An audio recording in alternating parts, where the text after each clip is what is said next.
আল্লাহ রাব্বুল আলামিন বলেন, হে আমার বান্দা বান্দীরা, নেয়ামত আমার পক্ষ থেকে যখন পাও শুকরিয়া আদায় করো।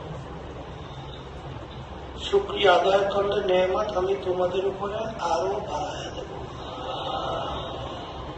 নেয়ামত পাওয়ার পরে শুকরিয়া যদি আদায় না করো, নেয়ামত তো বাড়ানো হবেই না, বরঞ্চ শক্ত আযাব তোমাদের উপরে চাপাই দেওয়া হবে।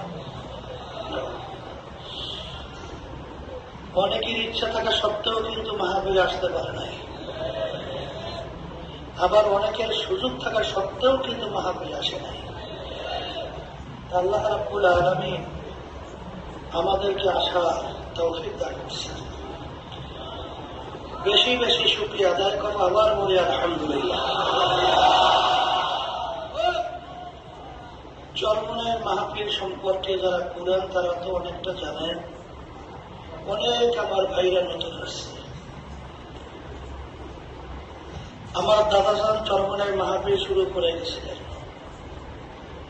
আব্বাজান রহমাতুল্লাহ আলাইহি সেই ধারাবাহিকতায় পরিচালনা করতেন। তারা আমাদের মাঝে নাই, কোনোদিন আসবেও না। আমরাও চেষ্টা করতেছি আল্লাহর কুতুবদের ধারা অনুযায়ী মাহফিল পরিচালনা করার জন্য।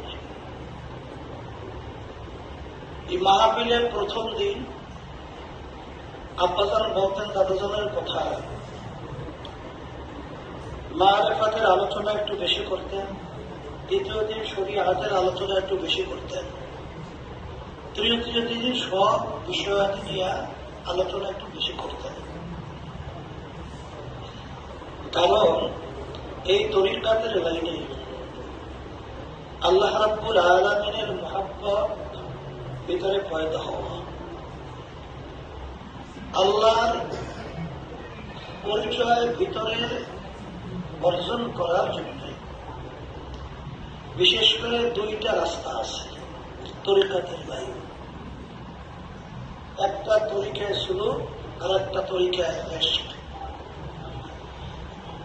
তরিকা মানে রাস্তা, তরিকায় সুলুক বলা হয় শায়খের কাছে খানকায় থাইকা তার সুবিধা অসুবিধা শায়খের সাথে আলোচনা করা এবং শায়খ শোনার পরে সেই অনুযায়ী তাকে বিভিন্ন ব্যবস্থাপনা হুকুম দেয়, এইভাবে করো, এইভাবে চলো, এইটা কইরো না, এইটা চাইরো না। এইভাবে চলতে চলতে এক পর্যায়ে দেখা যায় যে আল্লাহর ফজল করমে ওই আল্লাহর বান্দা তার যে মূল মাকসাদ সেখানে আল্লাহর মধ্যে পৌঁছে যায়। আর একটা হলো তরিকায়